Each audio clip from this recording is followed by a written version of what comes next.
Hello students, how are you? I'm Jasmeet Kaur.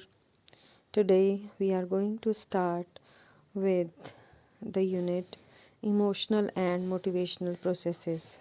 In this unit, the first topic that we are going to discuss, that is motivation.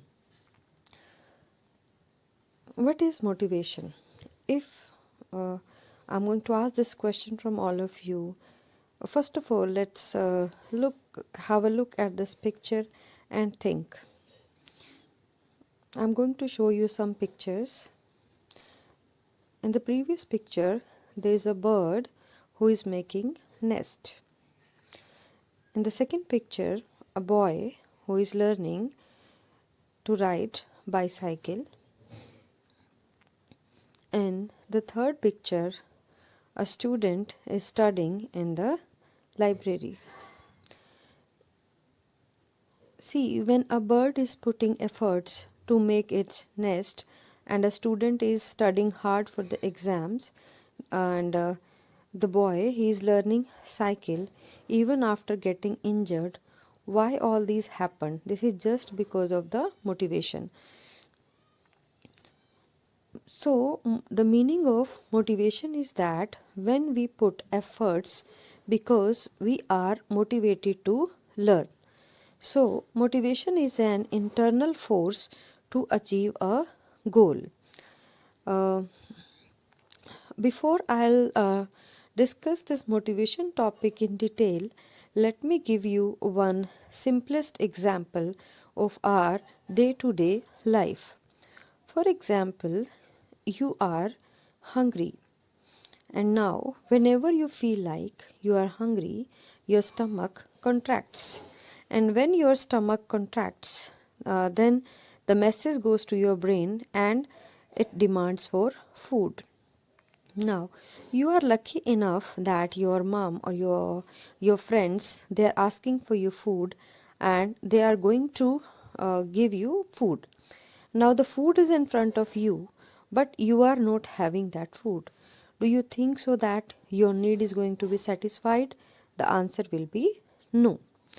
So, if you really want to satisfy that need, there should be an internal motivation inside you that yes, this I am going to satisfy my need.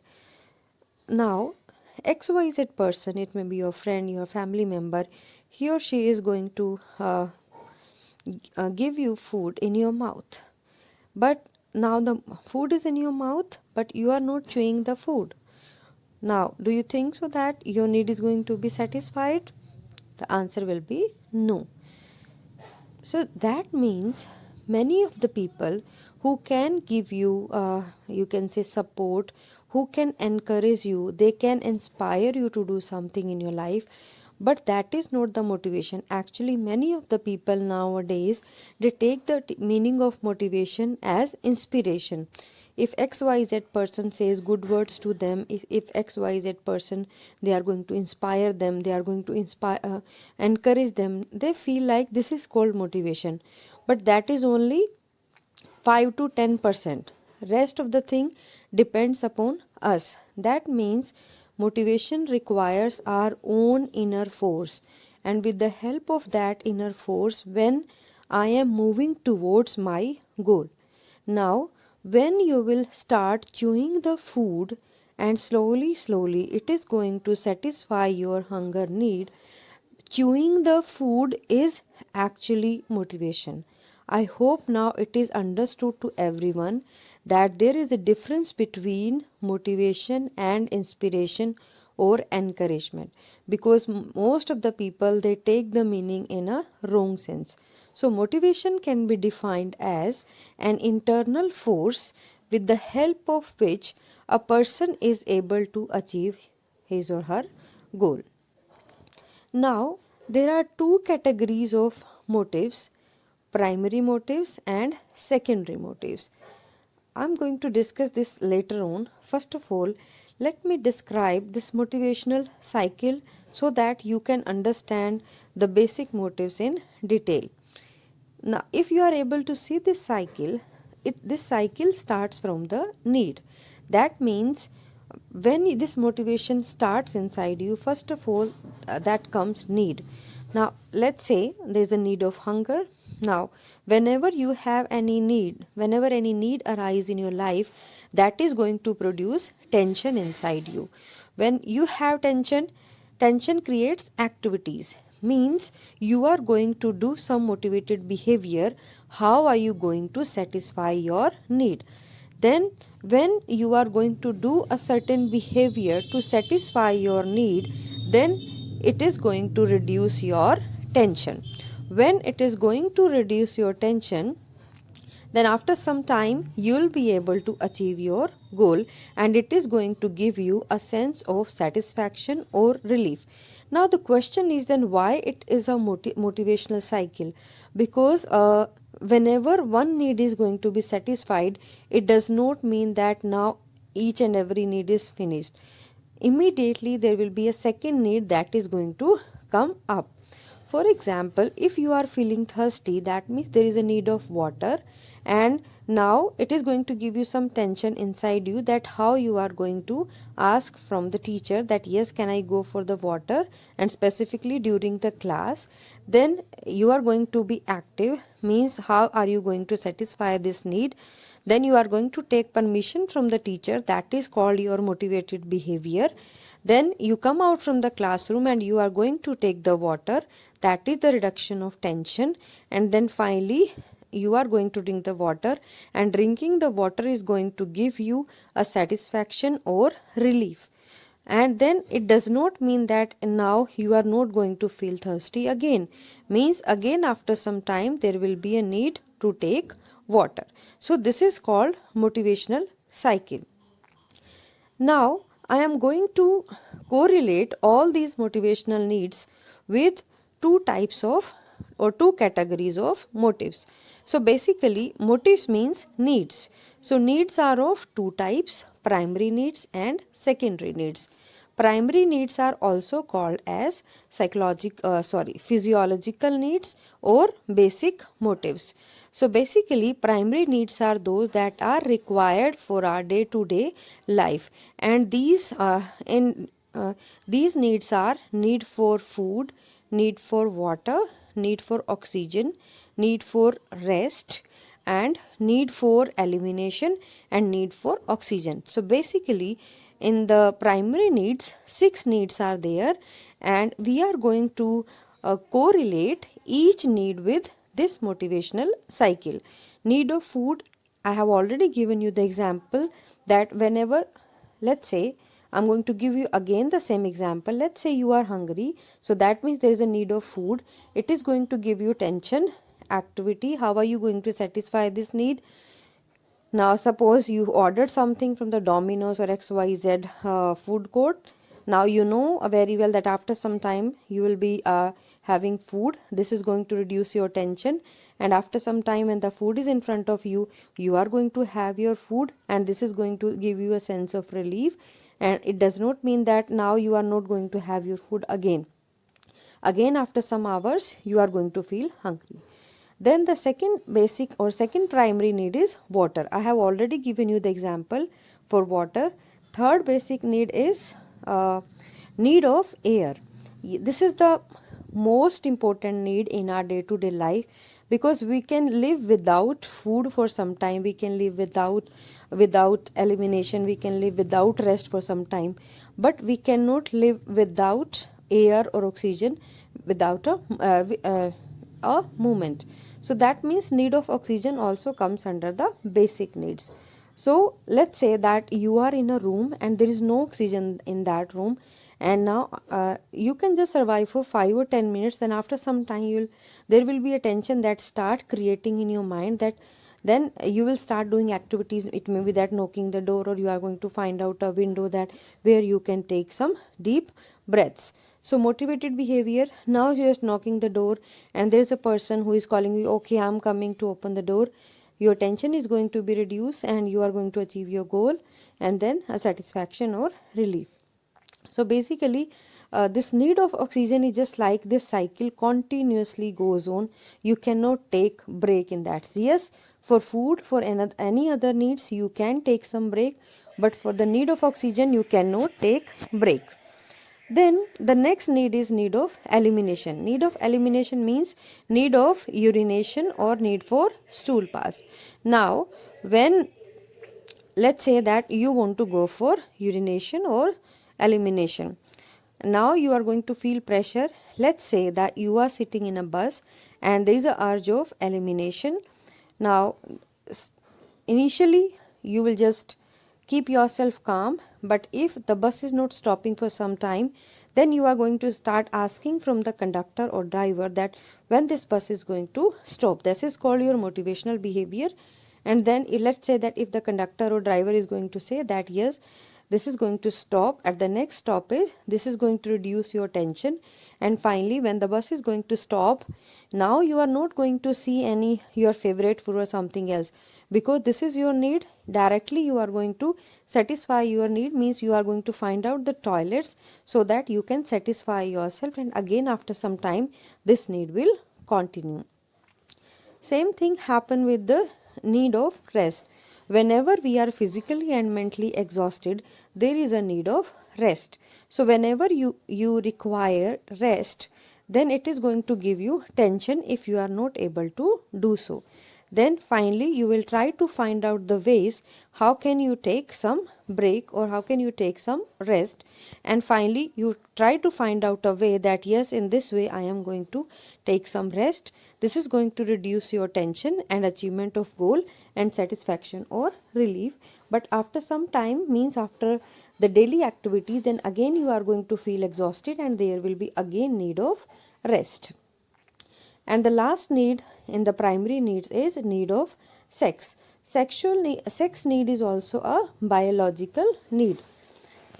But yes, one must satisfy this need according to the socially accepted method. This philosophy was given by Sigmund Freud. So whenever all these are the biological need, whenever such kind of needs occurs in our life, one person try to find out his or her own way to satisfy his or her needs according to their levels. Now after discussing about this primary motives, then there are some secondary motives. You can correlate all these motives with this motivational cycle, like need for freedom. Every person wants freedom in his or her life. Need for security. Every person wants to become secure, that may be financially, that may be personally. Need for achievement. Everyone wants to achieve something in his life, that means one must have some goal in his life. Need for affection. Every person wants some affection. Need for recognition, companionship, self assertion and self actualization. So you can correlate all these needs with this motivational cycle. So this was all about meaning of motivation with motivational cycle and types of motives. Now we are going to talk about types of motivation. You must keep this thing in your mind. There is a difference between motivation and motives.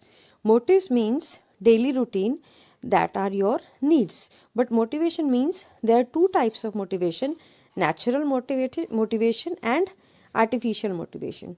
Natural motivation is also called as intrinsic motivation. Artificial motivation is also called as extrinsic motivation. Natural motivation is linked with our natural instincts. That means, I'm just going to give you one example. If I am doing a certain behavior and that is going to give me internal happiness, that means this is my natural motivation, means intrinsic. The things that gives me internal happiness, means when I am doing a certain kind of behavior and by doing that behavior it is giving me immense pleasure and I am feeling happy, I am feeling like internally peaceful, that is called as intrinsic motivation. On the other hand, extrinsic or artificial motivation is that in this kind of motivation the source of pleasure is not within. In fact, we are doing a certain kind of behavior just to get reward from the external environment. For example, sometime if I want to study because I love that thing, that is intrinsic motivation. On the other hand, if I am just studying just to take reward from my parents or my teachers so that I can get good job, I can earn money. That is called as extrinsic motivation. I hope the difference between intrinsic and extrinsic motivation is clear to everyone. Intrinsic means the things that gives me internal happiness. Extrinsic motivation means the things I do to get external reward. Now we are going to discuss about the theories of motivation. Theories of motivation. In this, first theory is given by McClelland. McClelland theory, it was given by McClelland. He said that an individual's specific needs are acquired over time and are shaped by one's life experiences. Means what McClelland said, that whatever kind of experiences we collect from our life, we are going to plan our needs according to that. And he also said that most of these needs can be classified as the need of achievement, need of affiliation, and need for power. So basically, according to McClelland, he said that three types of needs that are really helpful for the development of human behavior. McClelland's theory sometimes is also referred as three needs theory or as learned needs theory, because these are the three needs that we acquire from our surroundings. Need of achievement I have already discussed in the secondary needs. Need of achievement means every person wants to achieve something in his or her life. Sometime even he is ready to take many kind of risk to achieve something in his life. And even the achievers who really wants to get feedback so that they can monitor their progress in their achievement, so they just want to work hard to get whatever they wants to get. Then need of affiliation. Need of affiliation means every person wants that someone should give approval to them. Those with a high need of affiliation need harmonious relationship with other people and need to feel accepted by other people. They tend to conform to the norms of their work group. High need for affiliation individual prefer work that provides significant personal interaction. They perform well in customer service and client interaction situations. Why they do so? Because they know very well that if they are going to talk with the people are going to affiliate them.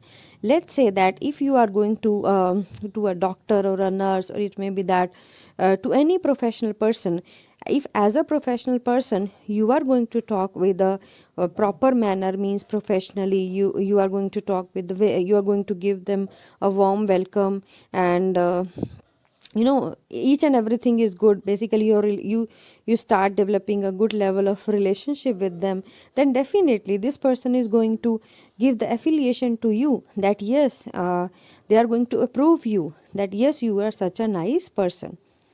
Then the third need, according to McClelland, that is required for a person, that is the need for power. A person's need for power can be of two types: personal, institutionals, or you can say social power. Personal power means every person wants that I must have some powers in my hands so that I can do something in my life.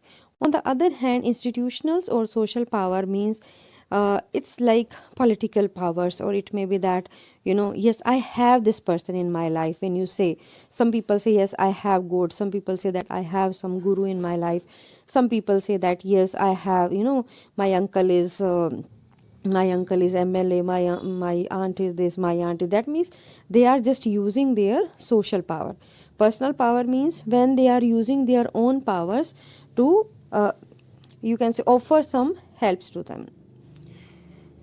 So this was all about McClelland theory. Now we are going to start Maslow theory, and this was given by Abraham Maslow in 1954.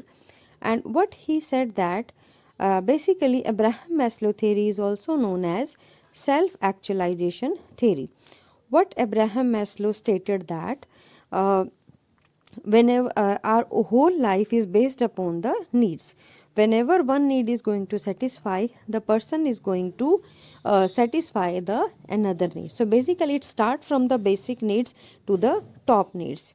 So this is a basically a need hierarchy that is given by Maslow, in which if you are able to see at the bottom of the needs, bottom of this hierarchy, there are physiological needs. Physiological needs like food, rest, drink, sleep, air, etc. So after satisfying these basic needs, the person comes to the safety or security needs. Means the person wants to become safe or secure.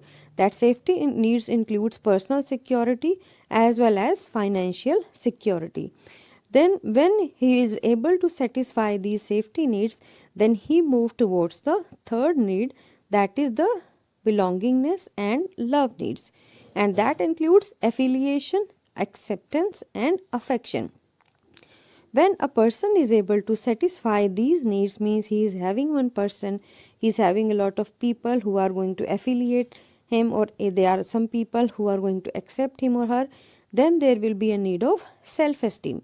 Means in this need there will be some competencies, there will be some approval. That means socially this person wants to be approved by some people. When all these needs are going to be satisfied, then there will be the last hierarchy, that is self actualization. Many of the people, they are not able to reach this level due to the you can say due to the more needs, because when they have this, they are not able to stop their need cycle. Most of their lives they are just spending like in satisfying their need. Self actualization is a state where a person is able to realize that yes, now I have everything, now I know very well how am I going to lead my life. And basically, our saints and many of the people who are self realized, they are called as self actualized people. And now, after discussing about motivation meaning, its types, different needs and theories, now we are going to discuss upon the applications of motivation, means how we can apply the knowledge of motivation.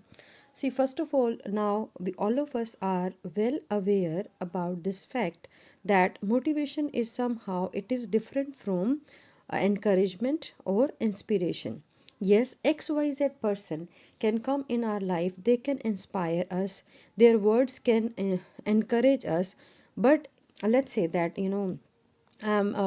I think it's being more than 10 years. I am listening from all of the people. Yes, let's say if they are going to a satsang and they just say, yes, the guru was actually very nice. He speaks so well.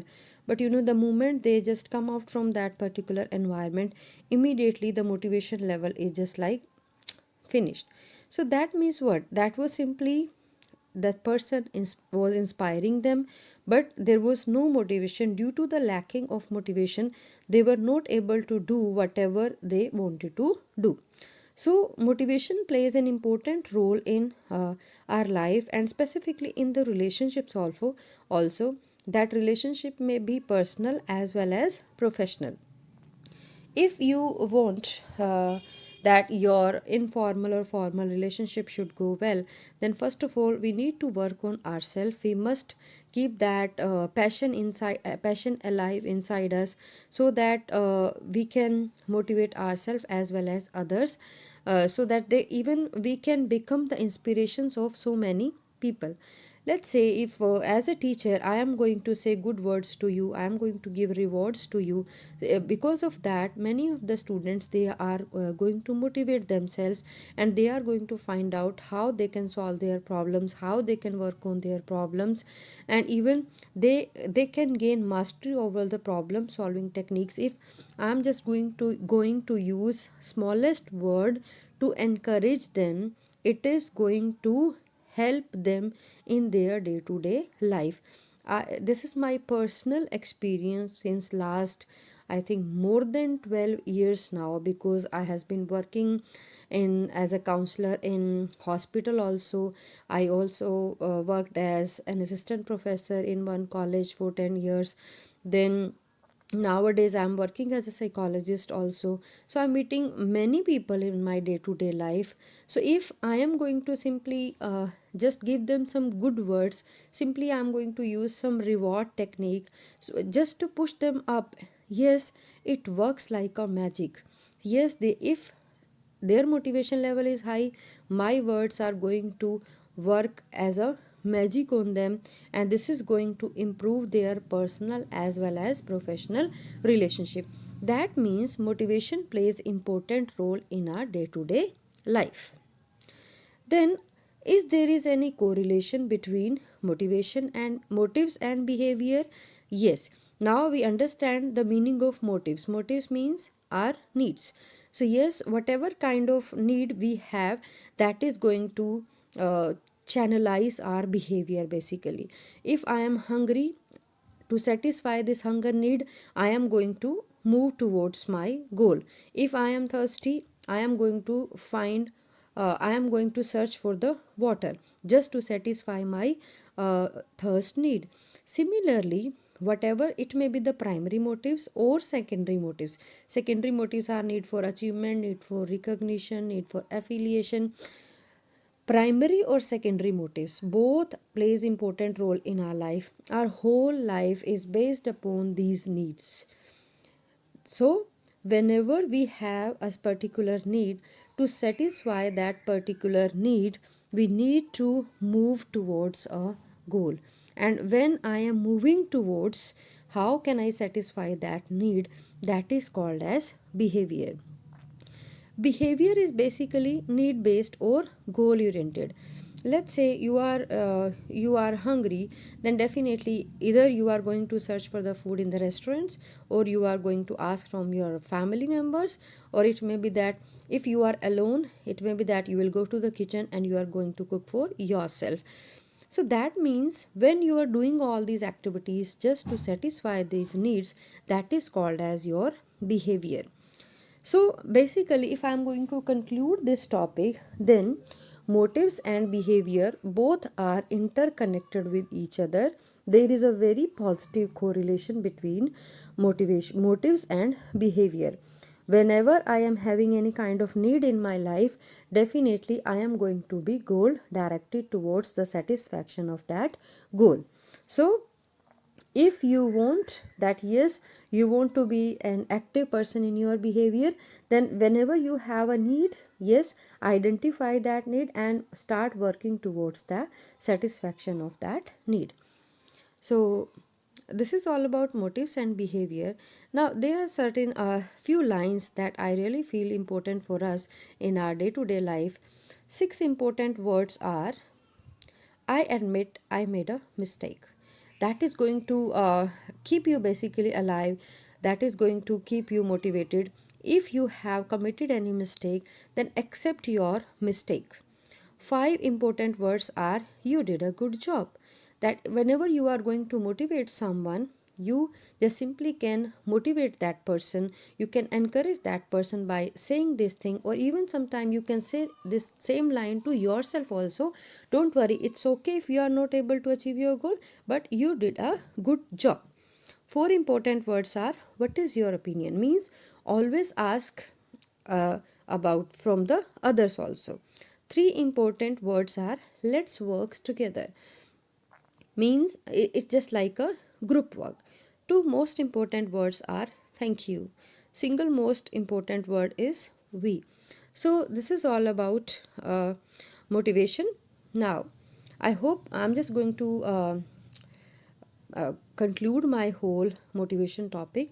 So in the motivation, first of all, we discussed about that what is the basic meaning of motivation. Motivation is derived from a Latin word movere, which means an inner force that is going to move towards you, towards your goal. So basically it can be defined as an inner force. Due to that inner force, a person is able to achieve his goal. Then we discussed about the motivational cycle, that was need, tension, motivated behavior or activity, reduction of tension, goal oriented behavior, satisfaction, and again there will be a need. Then we correlated this motivational cycle with types of motives or needs. We talked about two types of needs: primary needs and secondary needs. Primary needs includes the need of hunger, need of thirst, need of elimination, need of air, and need of sex. Secondary needs includes need of achievement, need for affiliation, need for power, need for recognition, and many more. Then after this we talked about types of motivation. We discussed about two types of motivations: intrinsic motivation and extrinsic motivation. Intrinsic motivation, when something gives us internal happiness, means I am doing something and that is giving me internal happiness, that is called as internal motivation. And extrinsic motivation means when I am doing some behavior to get reward from the environment, that is extrinsic motivation.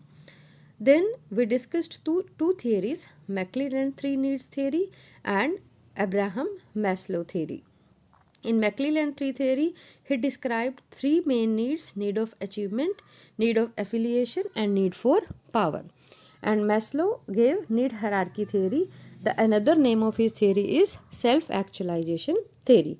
He gave a need hierarchy theory in which he talked about the physiological needs, safety and security needs, love and belongingness need, self-esteem needs, and self-actualization needs.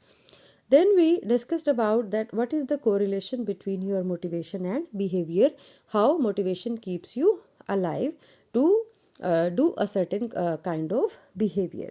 So this is all about today's topic.